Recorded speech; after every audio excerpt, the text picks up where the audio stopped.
M7이 아니고 F4로 불려야 된다는 얘기를 하고 있어요. F4. 예, F4는 뭐냐? Fabulous 4라고 합니다. 엄청나게 좋은. 예. 메타, 아마존, 엔비디아, 마이크로소프트. 근데 저는 이렇게 할게요. 마이크로소프트가 근간입니다. 좀 든든한 시장의 그 기둥 역할을 하는 거거든요. 마치 우리 대한민국의 손흥민 같은 거죠. 여기에 그 다음에 막 부상하는 것이 이강인 같은 게 엔비디아가 있었어요. 이게 AI의 수혜입니다. 알고 보니까 어느덧 황희찬, 조규성 같은 다크호스가 있었던 거죠. 그게 뭐냐? 인건비 줄이고 그 다음에 효율성 높이고 그렇게 해서 실적이 잘 나온 메타, 아마존 같은 것이 어느덧 이강인이나 황희찬 정도가 됐다는 얘기입니다. 그러니까 이렇게 M7은 전체적으로 흔들어졌지만 F4라는 더 집중력을 발휘하면서 주가를 완전히 하드 캐리했다라고 볼 수 있겠고요.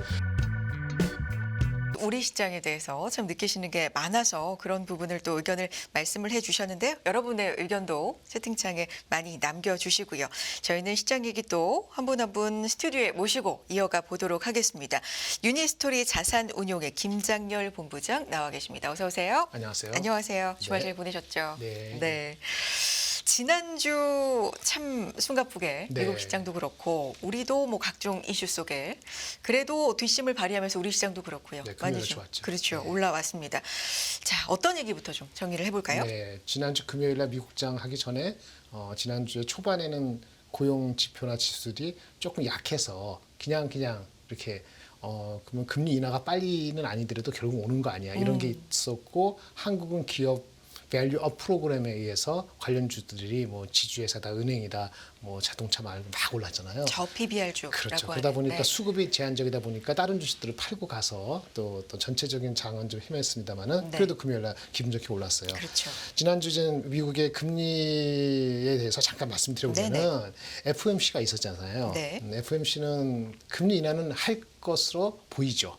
그렇죠. 그런데 고용시장 약화가 되면은 액션을 하겠다 그랬으니까 지난주 금요일에 나온 거 봤을 때는 고용시장 악화가 아직 안 보이니 액션이 빠르게 이루어지지 않겠죠? 뭐 악화는 약화는커녕 괴물급이라는 표현이 나옵니다. 네. 맞아요. 그렇게 따지면 사실 주가가 많이 빠져야 되는데 고용시장 약화가 안 됐습니다만은 주가는 올랐어요. 그건 이따 설명드리고 어쨌든 금리 인하는 할 겁니다. 네. 방향은 잡혔기 때문에 네. 그 정도로 보는데 안 할 수 없다는 건 저번에 말씀드린 것처럼 지역은행 같은 경우가 중간에 이슈가 생기니까 이 금리 인하를 안 하고 하반기로 가기에는 약한 고리가 계속 부상할 수 있다는 걸 염두에 두기 때문에 FOMC는 그 빌미를 찾으려고 할 거예요. 네. 다만 금요일에 나온 엄청난 비농업 고용 지표를 봤을 때는 단기적으로 하기는 어려워서 시장의 페드 와치는 베팅을 하니까 5월부터 한다고 하고 있지만 시장 이코노미스트는 한 6월 정도로 좀 늘어진다. 5월, 6월. 그다음 상반기 할 거다. 네. 이렇게 보는 경향입니다.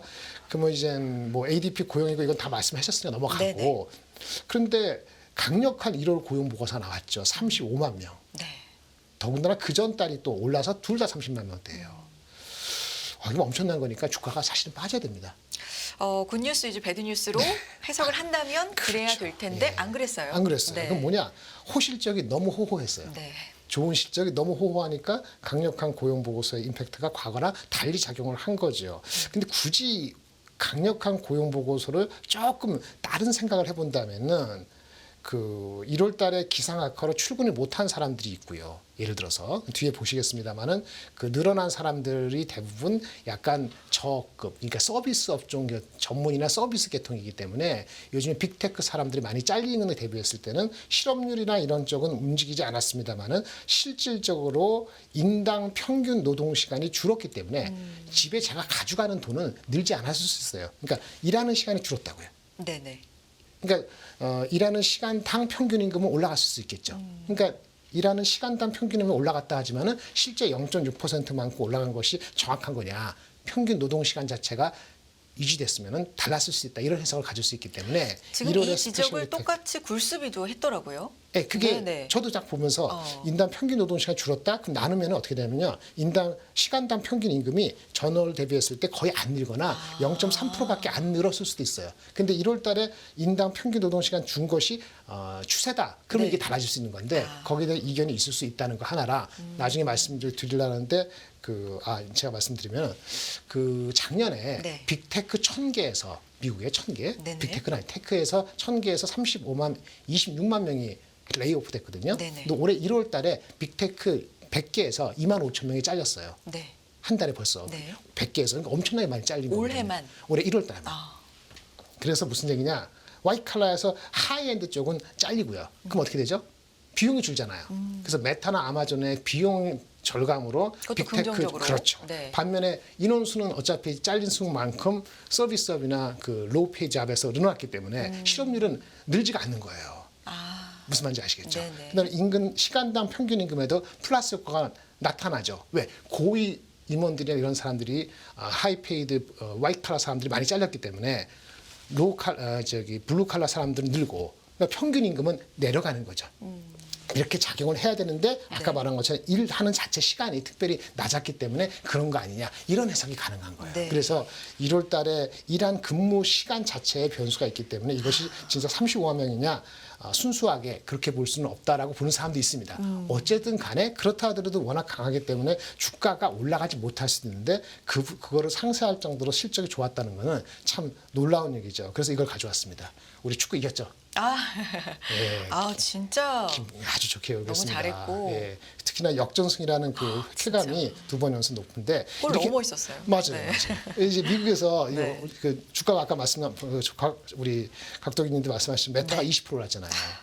아마존에 7% 오르고요. 네. 아마존 엔비디아도 5% 오르고 M7이 아니고 F4로 불러야 된다는 얘기하고 있어요. F4. 예. 메타, 아마존, 엔비디아, 마이크로소프트. 그 뒤에는 뭐죠? 매슬이에요. 매 놀리는 거죠. 테슬라, 애플, 구글. 애플은 조금 억울하네. 하여튼 구글, 테슬라 이런 세 명은 따로 불러야 된다. F4인데 F4는 뭐냐? Fabulous 4라고 합니다. 엄청나게 좋은. 네. 근데 저는 이렇게 할게요. 마이크로소프트가 근간입니다. 얘는 항상 잘하지는 않은 것 같지만 사실은 든든한 시장의 그 기둥 역할을 하는 거거든요. 마치 우리 대한민국의 손흥민 같은 거죠.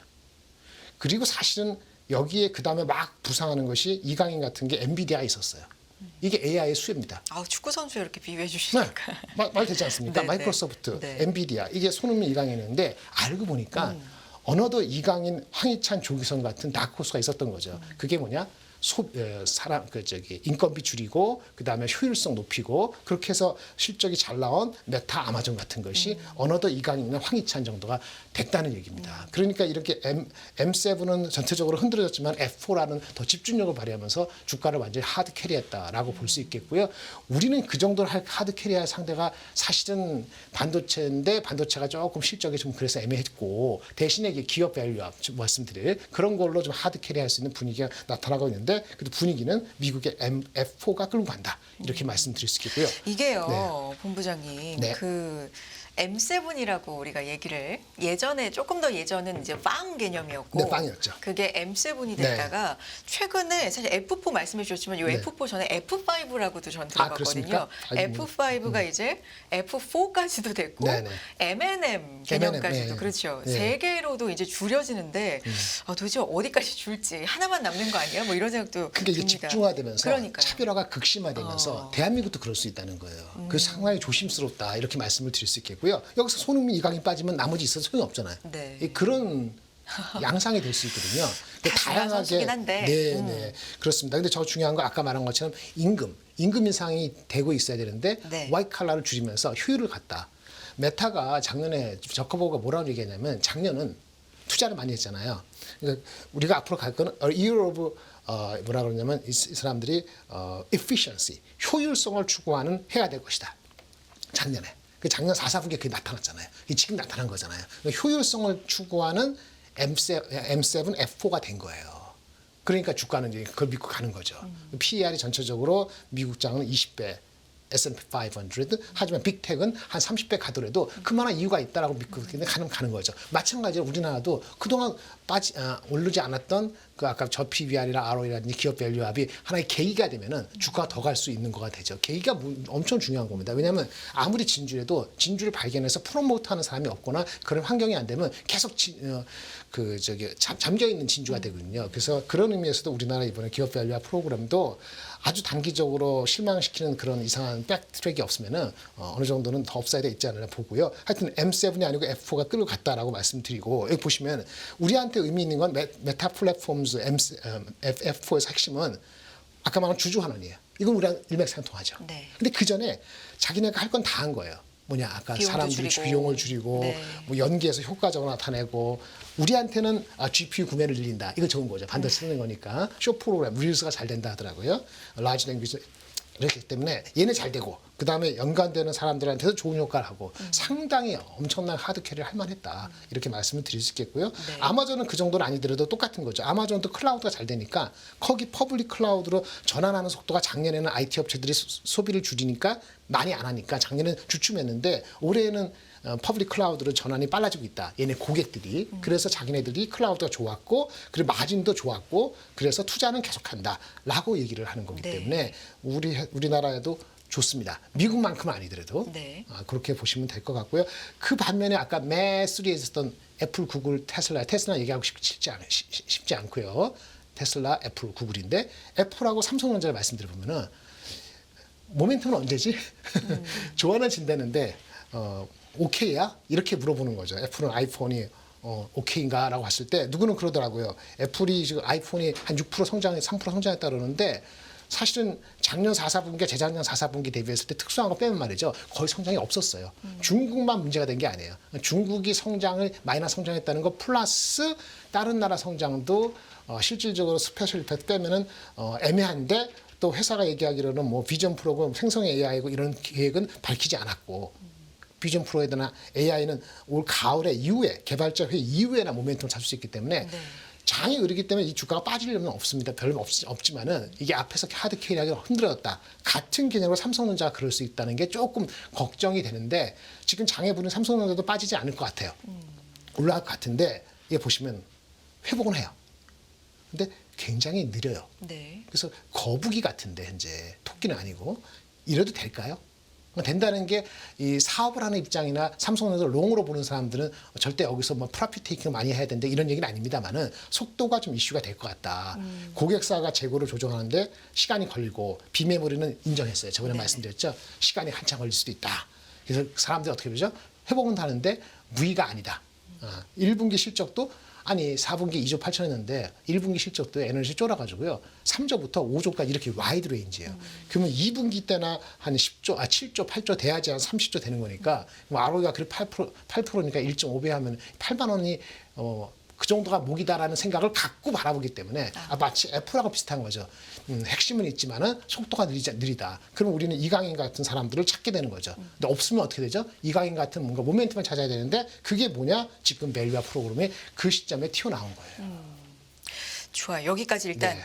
여기까지 달려왔는데, 일단 네, 말씀하시죠. 숨가쁘게 네. 달려왔고 하나 말씀드린 테슬라 얘기하고 싶지 않다라고 말씀을 물론 해주셨는데 그래도 올해만 이 테슬라가 26%? 뭐 거의 27%, 뭐 이렇게 빠졌거든요. 근데 사실 S&P 500 기업 가운데 가장 과매도 돼 있어서 맞습니다. 단기적으로는 좀 오를 수도 있고 그렇죠. 지금이 사기에 또 매력적인 가격대일 수 있다라는 의견들도 있어요. 네, 맞습니다. 그런데 본부장님의 의견은 좀 다르십니까?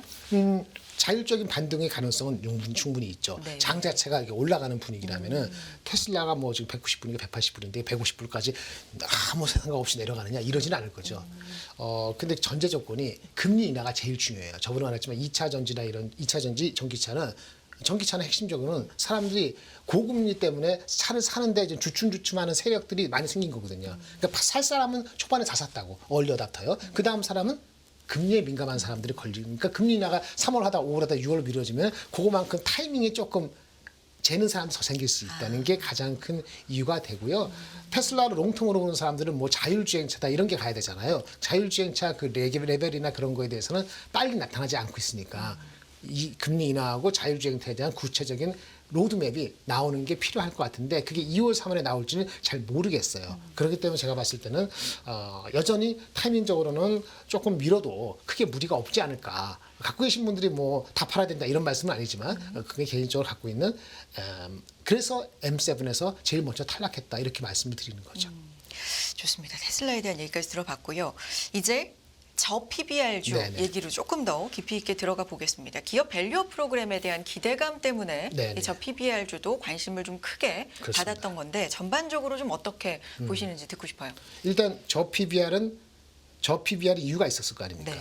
우리나라가 전체적으로 8% ROE인데 PBR이 0.9 정도에서 1배 안 되고 있으니까 미국이나 딴 나라 대비해서 너무 낮잖아. 1.4, 2배에서. 그러니까 빨리 올라가야 되는 그 근본이 뭐냐? 왜 그러면 같은 RO에서 PBR이 낮느냐? 두 가지예요. 한국은 산업이 전체적으로 사이클 산업이 많아요. 짧은 주기에 산업적 특성이 많기 때문에 이익에 대한 변동성이 너무나 커서 이거를 지속적이라고 보기 어렵다는 거예요. 그게 하나가 있고요. 두 번째는 주주 환원 정책을 어떤 의미 있게 어떤 의미 있게 해가려는 의지가 한 번도 보인 적이 없었어요. 우리나라는 사실은 그랬어요. 두 가지인데 사이클 주식이라는 건 뭐냐면은 그 현대차, 기아 같은 자동차 경기 순환적인 거하고 반도체 이런 게 사이클이 많기 때문에 한국 전반적인 낮아지는 거고 그 다음에 그 아까 그 저기 주주 환원 정책이 의미가 없었다는 건 삼성이나 현대차는 좀 의미를 보여했습니다만은 대표적으로 은행이나 금융권에서는 항상 억눌렸죠. 사회 환원 어쩌고저쩌고 하는 것도 있고 은행들이 자꾸 익스포저를 PF 익스포저 같은 것들 하다 보니까 사람들이 의심을 갖게 되다 보니까 그런 걸 할 여력도 없었던 거예요. 그래서 지금은 PBR이 낮은 게 ROE 대비 너무 당연해요. 근데 PBR이 낮은 ROE인데 그러면 구조적으로 사이클 산업을 바꿀 수는 없잖아요. 그럼 뭘 해야 되죠? 그럼 주주 환원 정책을 의미 있게 해야 돼요. 의미 있게 하려면은 뭔가 할 수 있는 여력이 있어야 되잖아요. 여력이 있으려면 뭐죠? 여력은 두 가지죠. 자사주가 많아서 자사주를 뭔가 빨리 할 수 있는 여력. 자사주가 많은 회사가 먼저 눈에 띄고 또 하나는 근데 그게 있더라도 말이죠. 그 궁극적으로 ROE를 높이려면은 자기네들이 그 현금 흐름, 잉여 현금 흐름이 말이죠. 잘 돌아야 돼요. 현금이 돌지 않으면 어떻게 무슨 주주 환원을 하겠어요. 그래서 이렇게 보시면 돼요. ROE 대비 PBR이 낮은 은행이나 지주회사나 여러 회사들이 있는데 여력이 있어야 됩니다. 그러니까 지금 시가총액 있지 않습니까? 시가총액 나누기 잉여 현금 흐름을 계산하거나 애널리스트 리포트 나온 게 있을 거예요. 시가총액 대비했을 때 잉여현금 흐름이 많은데 시가총액이 아직 많이 안 올라갔다. 그런 주식 꽤 있습니다. 그런 주식들은 액션을 취할 가능성이 있어요. 그게 만약에 자사주도 많다 그러면 한 15% 이상 그러면 컨비네이션이면 주가가 많이 오르는 거죠. 그리고 맨 마지막으로 이건 우리 정부가 그렇게 하겠다는 거 아니에요. 외부 압력을 받으면 아무래도 좀 촉진해야 되겠죠. 외부 압력이라는 측면이 행동주의 펀드가 조직적으로 그거를 푸시하면은 지금 이런 찰나에서는 의미가 있을 수 있어요. 근데 그런 관련돼서 외국계 행동주의 펀드뿐만 아니라 국내에서도 어떤 규합을 하라는 그런 움직임 자체는 이러한 그 촉매제 계기를 더 확대시킬 수 있는 그런 입장이 되기 때문에 시기적으로 매우 중요하다. 그래서 뭐라고요? PBR이 낮은 거. 그래서 자사주가 많은 회사가 할 수 있다. 그다음에 잉여 현금 흐름이 충분히 많은데도 시가총액이 많이 안 오른 거. 맨 마지막으로 행동주의 펀드에 타겟이 될 수 있는 회사들을 중심으로 하면은 그러면 좀 더 룸이 있다고 보여지고요. 참고로 일본이 작년 1월 달에 이런 비슷한 프로그램이나 이런 걸 하면서 한 3개월 정도, 물론 1년 내내는 40%, 50% 일본 올랐습니다만은 딱 초반에 3개월 정도에서 주가가 그 토픽스하고 니케이 225가 14%, 18% 올랐거든요. 근데 한국이 지금 이런 거에 익스포저가 일본만큼 아니지만은 최근 오른 거 대비했을 때는 아직도 단기 모멘텀도 좀 더 남아 있을 수밖에 없다. 이렇게 말씀을 드리면서 잘 고르셔야 되는데 네. 제가 한번 정리해 봤어요. 네네. 그 자동차는 이런 거에 포함되기도 하고 원래 치고 나갔었죠. 그다음에 엊그저께 지난주에 토요타가 큰 문제, 리콜 문제도 있기 때문에 그 수혜도 받을 수 있는데 종가 기준으로 금요일 종가 기준으로 지금 ROE가 12%, 18% 현대차, 기아차인데 이거는 배당 순위를 또 있습니다. 배당 순위 한 4%는 될 거예요. 주가 많이 올랐어도 PER은 5~5배밖에 안 되고 사실은 토요타는 한 9배, 10배 됩니다. PBR이 12배, 16배고 아까 캐시플로 잉여 현금 흐름이 아직 많이 남아 있거든요. 그렇기 때문에 PBR이 0.54, 0.79 그렇죠? 목표 주가가 12만 원, 27만 원인데 기아는 많이 떨어졌네요. 현대차는 아직 룸이 있고요. 우측에 있는 게 가장 높은 목표가죠. 제가 봤을 때는 대부분 애널리스트 목표가 높아질 것 같고 그렇게 따지면 아직도 룸이 있다라고 보여지는 거죠. 그 다음에 LS는 지주회사인데 지주회사 돈이 있어야 되잖아요. 자회사 LS 일렉트릭 전선이라든지 2차 전지 자회사라는 거 이런 것들의 포텐셜이 많았었는데 ROE가 10% 되는데 PBR이 여전히 0.6배니까 이거 역시 싸다고 볼 수 있기 때문에 제가 세 개를 좀 하이라이트 했고요. 네. 그다음 밑에 있는 건 제가 뭐 하는 건 아닙니다만 이쪽에 섹터 애널리스트들이 얘기한 지주회사하고 손해보험인데 죄송합니다. 손해보험 중에서 SK스퀘어하고 DB 손해보험 같은 경우는 PBR이 0.5 정도인데 ROE, PER 대비했을 때 룸이 있다라고 얘기를 하는 대표적인 종목입니다. 여기 제가 은행을 안 집어넣었죠. 그러네요. 은행을 다 봅시다. 은행의 주가 올랐는데도 여전히 0.35배 수준입니다. PBR이. ROE가 한 8, 9% 되거든요. 증권이야 여러 가지 익스포저 리스크가 있으니까 약간 제한해도 돼도 은행하고 보험 중에서 사람들이 먼저 보험을 하고 은행을 좀 몇 개인데 올라갔는데 은행은 저걸 보셔야 될 것 같아요. 전체적으로 괜찮긴 한데 PF 익스포저가 있어요. 그리고 엊그저께 이복현 금융위원장인가 그분이 또 텔레비 프로그램 나와서도 얘기했는데 PF 그 자구책 내야 된다 이런 얘기를 하면서 봤을 때 은행이 계속 올라가기에는 그런 거를 마무리해야지 좀 편안하게 올라갈 수 있기 때문에 앞에 말씀드린 자회사라든지 자기 자체의 자생력이 있고 캐시플로우가 있는 그런 쪽에 낮은 PBR, ROE 회사를 찾는 것이 지금 은행보다는 조금 더 상대적으로 유리하지 않을까라는 게 제 개인적인 생각입니다. 네.